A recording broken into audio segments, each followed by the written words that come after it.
So the topic for today is healthy food preparation, and the topic explains itself. Once again, I'm Dr. Folu Olatona.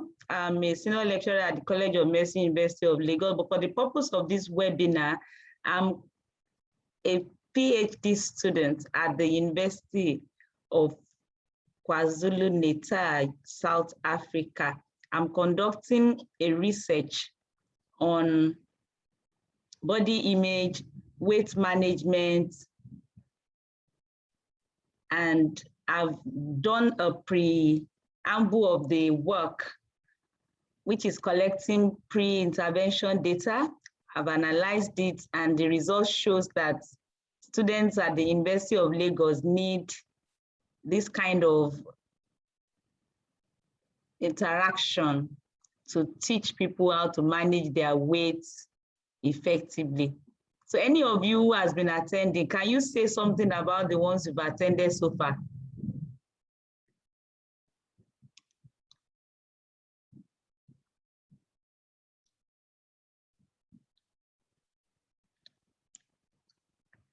Is there anybody here who has attended the earlier webinars?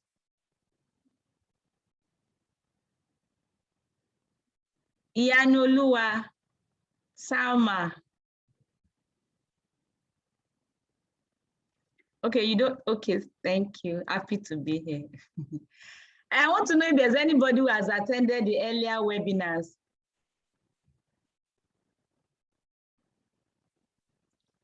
Okay. Okay. Just a few people have attended the earlier ones. Well, what I would like to say is that after today's session, please go to our website, foluolatona.com, and look at the earlier webinars.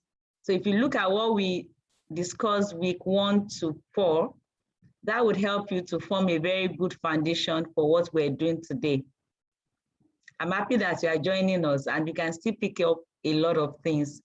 So at the beginning of the series, we discussed the fact that weight management does not mean to lose weight.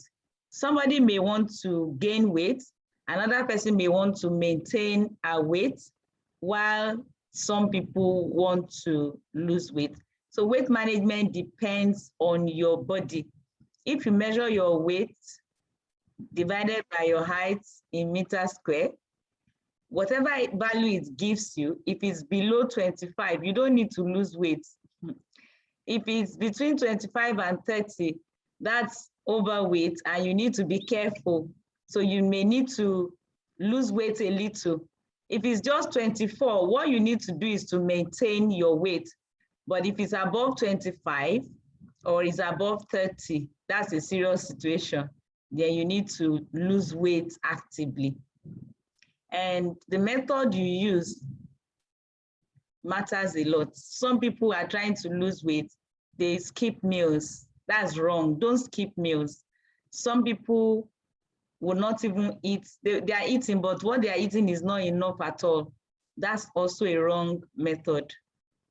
Whereas some other people will take pills, take different kinds of drugs. That's also a wrong method. So you need to be sure that you are using the right kind of method to manage your weight. And that's what these webinars are addressing.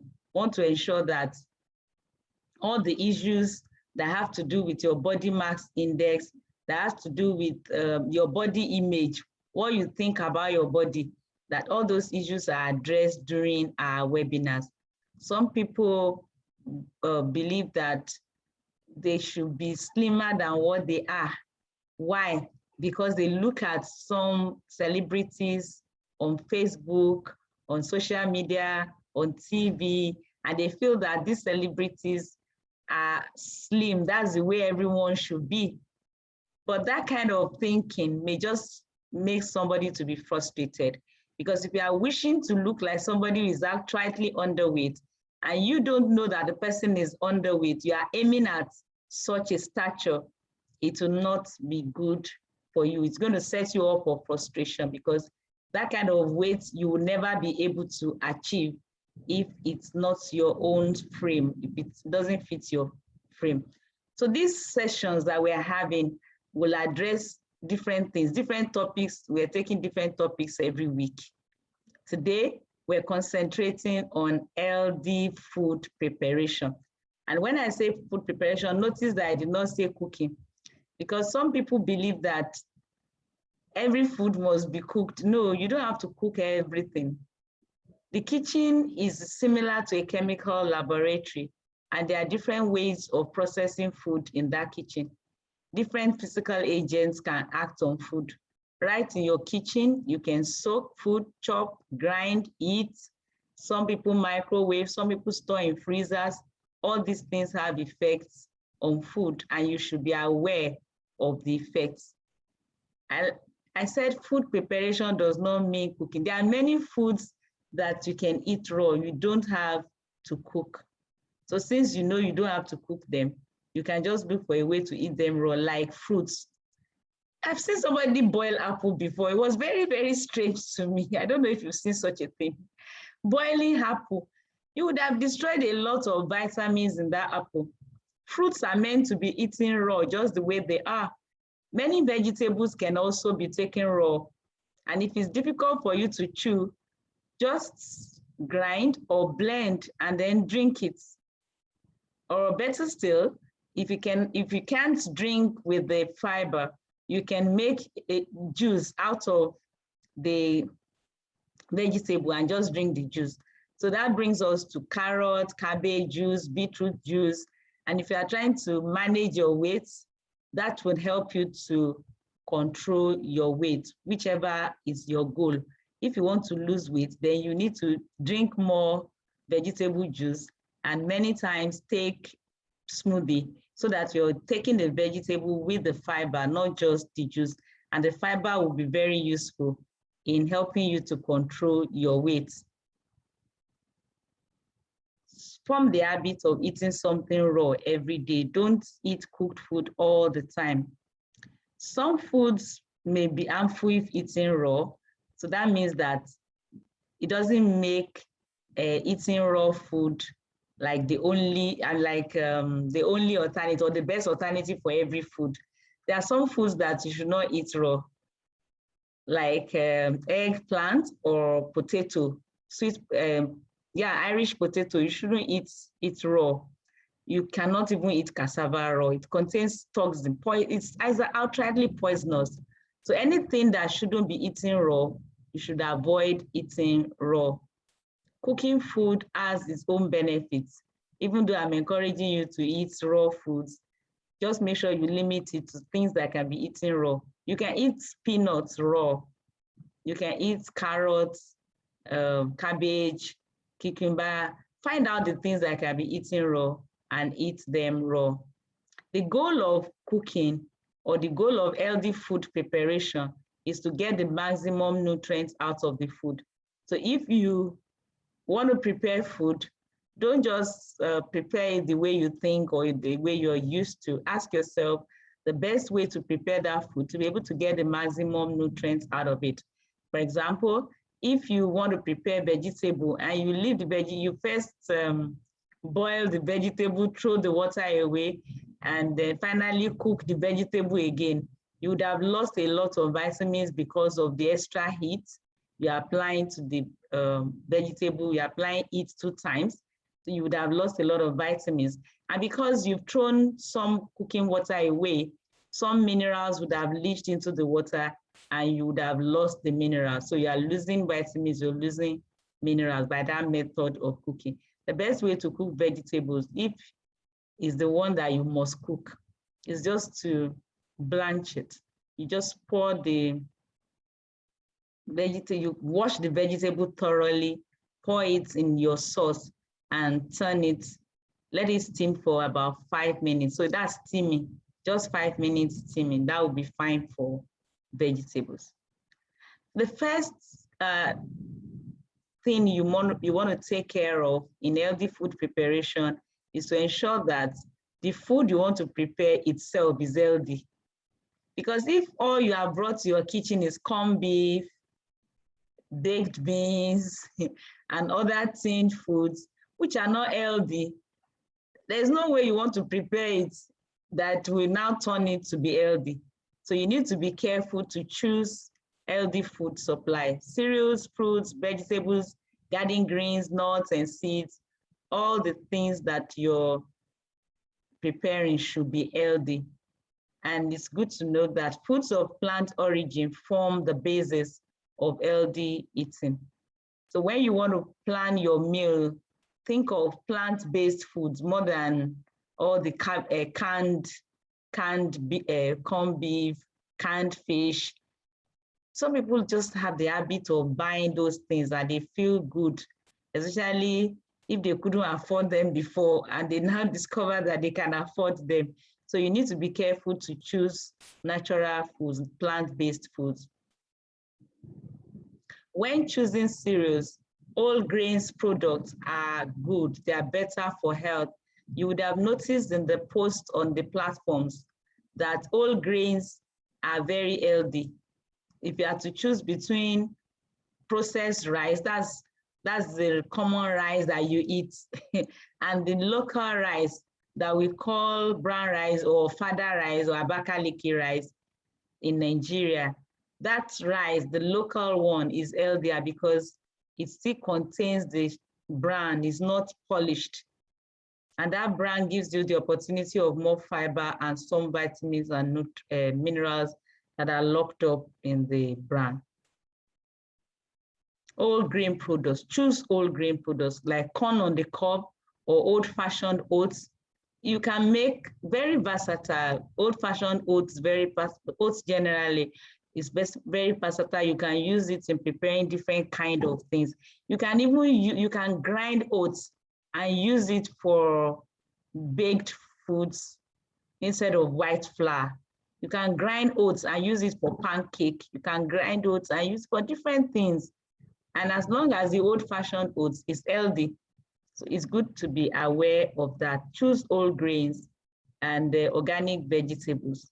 Sometimes you are faced with a situation to choose which vegetable would you choose. To choose vegetables, choose the organic one, locally grown in farms compared to the other ones that are inorganic.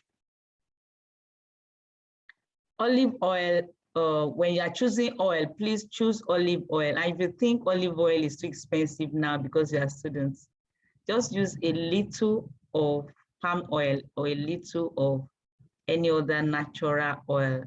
Bottled oils generally should be limited, so especially if it's vegetable oil that has been exposed to heat.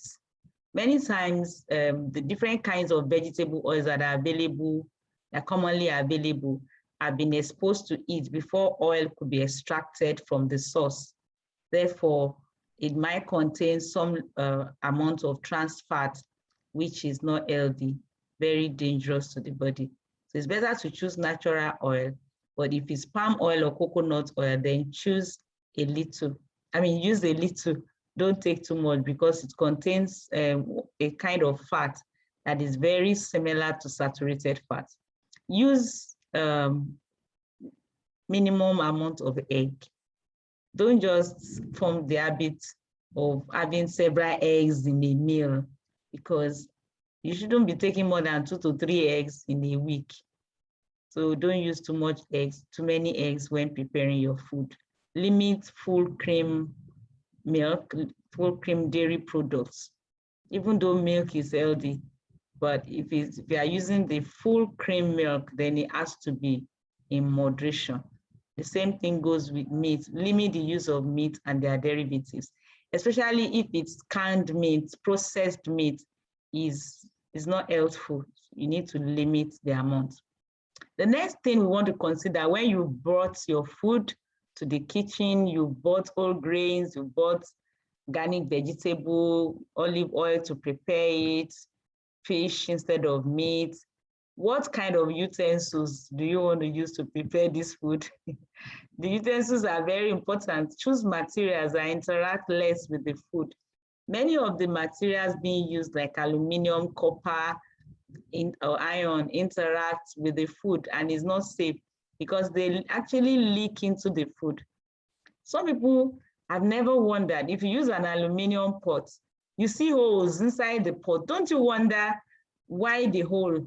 Okay, maybe you reason it out and you feel something has leached away from this flat surface for holes to form.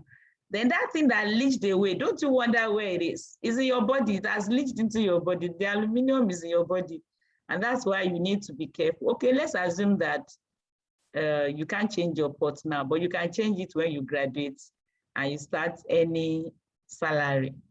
Make sure you spend your money to buy good pots. And that cookware that is good is likely to be made of stainless steel, high quality stainless steel. So choose utensils that are made of high quality stainless steel. Avoid the ones made of aluminum, copper, and iron. The other one that is common is non-stick pan. Many people buy non-stick frying pan, non-stick pots.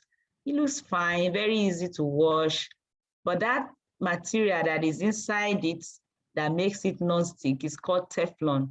And that Teflon, if it gets scratched, can leak into the food and is very poisonous. It's one of the things that is causing cancer in our days.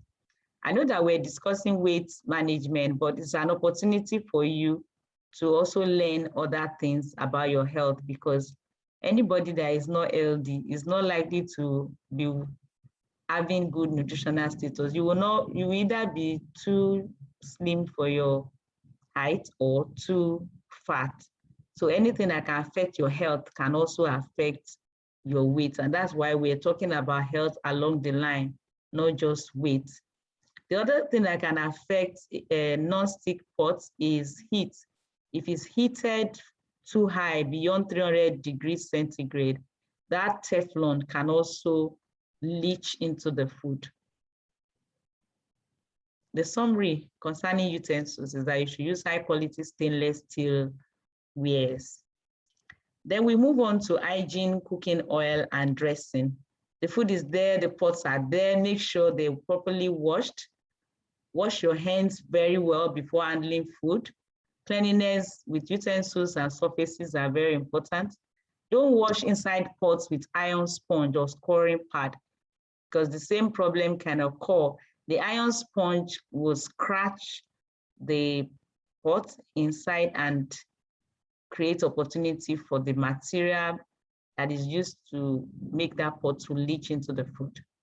Be careful how you handle meat. Don't mix raw food with cooked food. Don't keep raw meat or raw fish where you keep cooked food, because when you are warming cooked food, you are not going to leave it on fire for a long time. It will be a short time, and that short time might not be long enough to deal with the contamination that would have occurred from the raw food. That's why you should not keep them together. We talked about oil. Use olive oil or a little palm oil.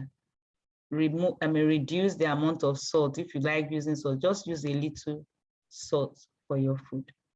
Let's talk about preparation now. Chopping and slicing. The more food is chopped, the wider the surface area and the more opportunity for it to interact with the atmosphere. So if you want to use carrots in 2 hours from now, then it will not make sense to start chopping it and chop it in a way that is very, very small and just leave it for it to be reacting with the atmosphere. There will be oxidation and many of the minerals in the process will be destroyed. Many things will go wrong. So it's better the enzymes are also released from the tearing of the plant cells, and some of these enzymes are very useful in digestion. So they are destroyed. Germs found in the environment can also react with the surface of the food that you are chopping or slicing. So it's very important that you understand the effect of slicing or chopping. So by chopping the food and exposing it to the atmosphere, it can react with the oxygen and cause oxidation. There can be loss of nutrients, loss of enzymes, and there can be contamination by microbes. This solution is to chop or slice your foods close to the time of use. when you're ready to prepare the food, that's the time to chop. Don't chop and keep for hours. Then you'll be able to avoid the loss of nutrients, the contamination. Make sure you always strike a balance between raw and cooked foods.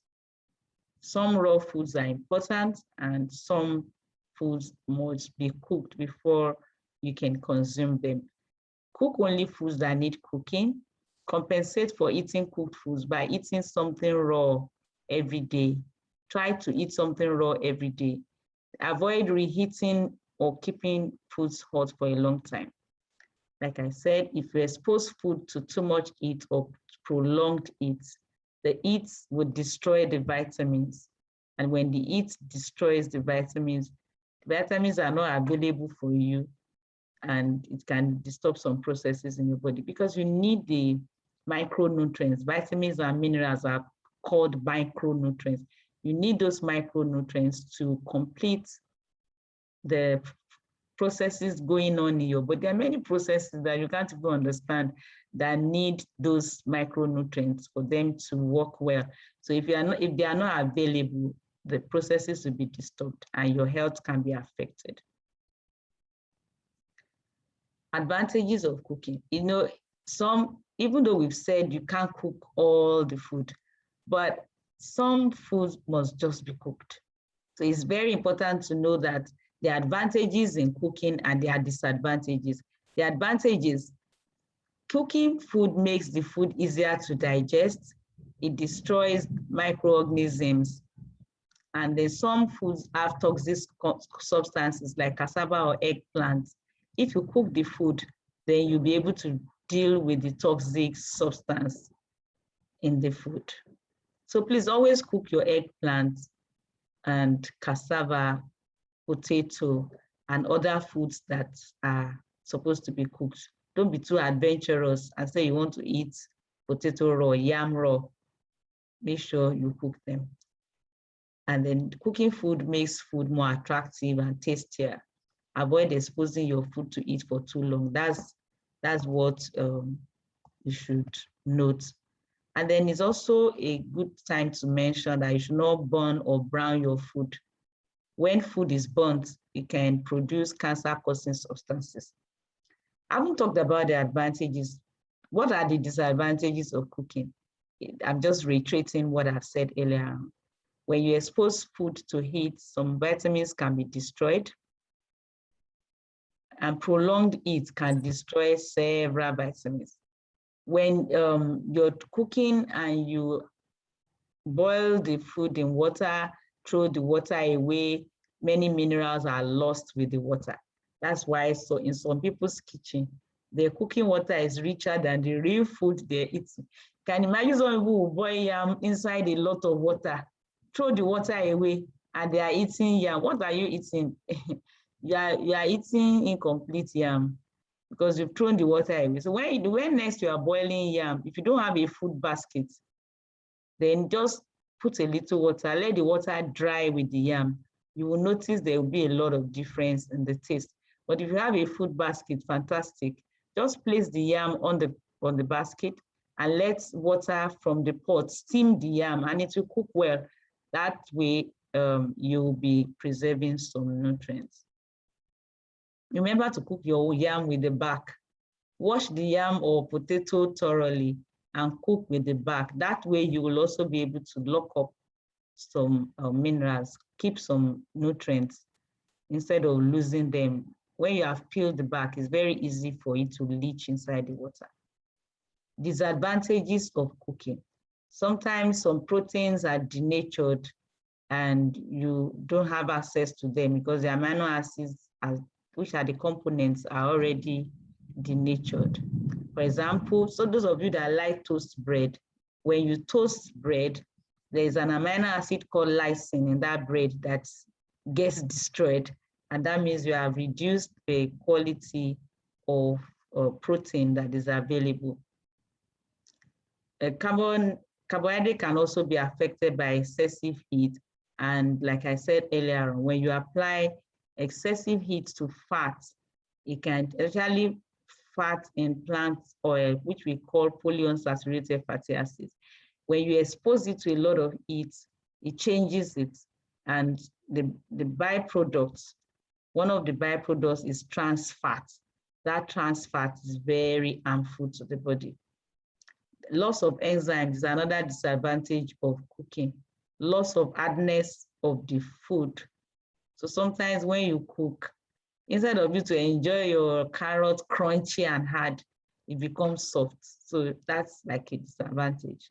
And then if you expose foods, especially foods of animal origin, if you expose it to very high heat, it can form cancer-causing substances.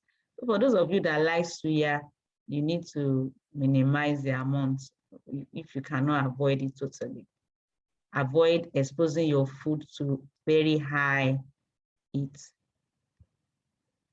Effect, so the summary concerning cooking is that you should eat only cook only what needs to be cooked. Any food that can be eaten raw, just enjoy it raw. But anyone that must be cooked, that's the one you should cook. For example, legumes. Examples of legumes include beans, soya beans, white beans, green beans, and on and on. They must be cooked, especially when dry. You can't just eat them raw. Eggs must be cooked, because if they are not cooked, you might expose yourself to salmonella. Meats and fish should be cooked properly, but fruits should be eaten raw. Many vegetables should be eaten raw, and the ones that don't that you cannot eat raw, you just blanch or steam. There are different methods of cooking. I'll just remind you, I'm sure you know some of them already. Oven baking, roasting, some people also fry, grilling, barbecuing, air frying, blanching, boiling, steaming. Which one do you think is the best from what I've said? Anybody? You may please speak up or write in the chat room. Which of the methods of cooking do you think is the best? Boiling, steaming, blanching, microwaving, simmering, sauteing, air frying, barbecuing, grilling, frying, roasting, oven baking. Which one do you think is the best? Or which ones? Maybe you are thinking 2 or 3 are the best. Anyone? Nobody wants to talk. Are you afraid? Okay, steaming, thank you. Steaming is good, blanching is good. You are very smart students. Yeah, blanching, that means you are listening. Blanching is good, steaming is good. And boiling with a little water is also okay, but frying is bad. It's not good. It's not good. Okay. If somebody feels that the best would depend on the food group, okay, okay. So if it's a plant-based food, just steam, because you cannot use one method for some other food. For example, you cannot blanch beans. You have to cook beans for a long time. You cannot blanch, but you can use blanching for pap. So I like that answer. It depends on what you are cooking. But whatever you are cooking, don't go beyond boiling with a little water and let the water dry with it. Don't fry. Frying is not the best. It releases bad substances into the body. Grilling is also has to be reduced because it also involves high temperature. But grilling is better than barbecuing. Barbecuing, you are exposing the meat directly to the fire. The fire is heating the meat, and that's what happens with suya. But with grilling, a hot iron surface is what you are dealing with. The fire or the heat is not hitting the food directly. So there are different ways of cooking, and all those methods I've mentioned is good to know, like I've explained, the bad ones and the good ones. So please avoid barbecuing, avoid frying. If you must grill, maybe grill once in a while. Oven baking is fair because baking is fine. Boiling with water is fine. If you have the opportunity to steam, steaming is good. And then if it's the kind of food that you can blanch, blanching is good. And when you do all of this, the good ones, you can still preserve the flavor of the food. If it's possible for you to cook without liquid, like oven baking, that helps you to preserve the flavor of the food better, is enhanced. The only disadvantage of cooking without liquid is that the temperature is very high, and that destroys vitamins and active substances. So I don't expect you to use baking, grilling for vegetable, because the temperature will be very high and you're going to destroy a lot of vitamins and minerals. Barbecuing meat and fish, they're not good. I'm repeating it. Then cooking in liquid, that's blanching, boiling, simmering. What are the advantages? The food does not soak in oil, so you are reducing the amount of fat and oil going into your body. The fat content of the food does not decompose. Then the only disadvantage is that you are losing water-soluble vitamins and minerals into the water. And there's a solution. You can limit the amount of water used and let the water dry with the food. Or you save the cooking water and use it to prepare food again later. What about cooking with fat? All those methods that deal with oil, like sauteing, light frying, stir frying, air frying, deep frying, all those frying, avoid them. Avoid frying. But some people now use air fryer and use very little oil or don't even use oil at all. Please remember that even though air frying may be better than frying, because high temperature is involved, it still has its own disadvantages. Cooking in a high pressure cooker, there are other methods of cooking, like cooking in a double boiler. Maybe you put the food in a glass bottle and then you now put the glass bottle in a pot where there's water and cook. So the water is not touching the food directly. The heat is not touching it directly, and that's a safe method. Cooking in a high pressure cooker is also a good method. The time of exposure to heat is less and the food cooks faster with the pressure. Steaming is good. You can notice that we are mentioning steaming again. It's good. And then if you apply those good ones, I'm sure most of your foods, you'll be able to use the good methods to sort them out. Baking is also okay. How to make recipes healthier. I want to talk about making your recipes healthier. So there are different things you want to prepare, and there are standard ways of preparing them. From what I've said today, some things will be going on in your mind. Oh, does it mean that I can never eat plantain again, fried plantain again? Okay, you can look for a way to prepare it. You can roast it, you can bake it, and you still preserve the flavor, and it will be close to what you get from fried plantain. You can also, so that means you have avoided oil and you are still enjoying similar flavor. You can reduce fats, sugar, and salt content and still have your recipe. So maybe you are somebody who just likes pastry. You can use oats, just grind these oats and it looks like flour. You grind it into flour. Instead of using white flour, you can use old-fashioned oats.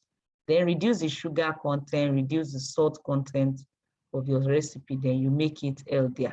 Another thing you can do to make your recipe healthier is to add fiber.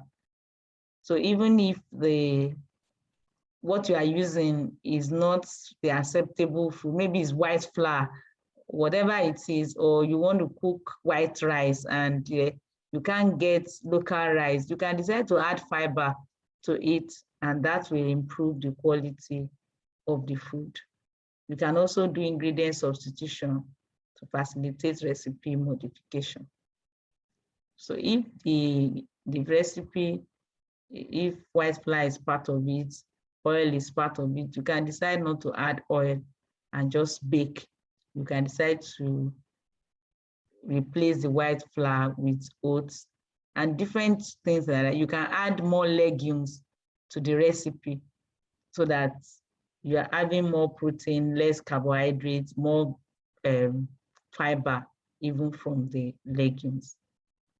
So I want to talk about, before I stop now, I want to talk about methods of reducing fat in your recipe. What are the different methods of reducing fat? Measure oil in cooking with a teaspoon rather than pouring. Don't take a keg of oil and just pour in your soup. How do you know what you are adding? It's very important that you know what you're adding. So you use a spoon to add what you need to the food. So if I want to prepare a pot of soup, I just use the serving spoon and add 1 or 2 spoons of oil. That would be fine. But if I carry a jar and I'm pouring, I don't really know what I'm pouring. And in that process, I might be using too much oil.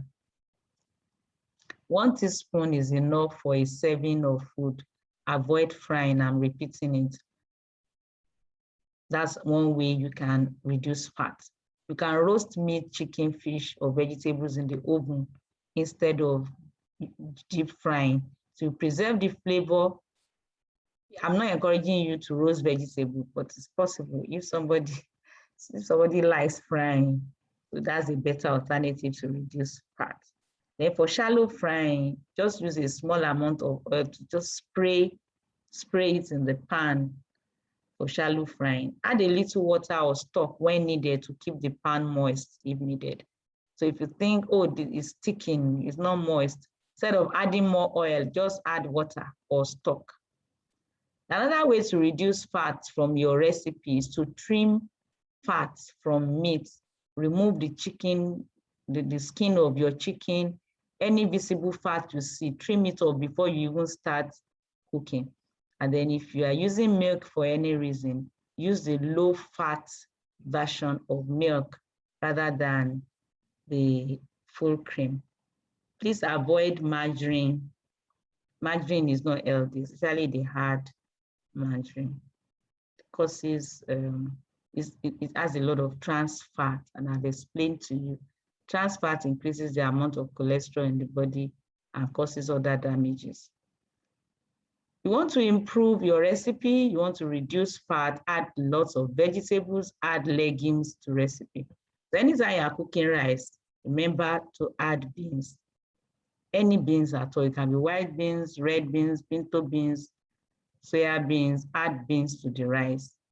You can also add peas to millet. Add peas. So anytime you are cooking cereal, it's a good idea to think of a legume that you can add to improve the quality of the food, to reduce fat and other things that you do, other nutrients that you don't want in high quantity, and increase the fiber content.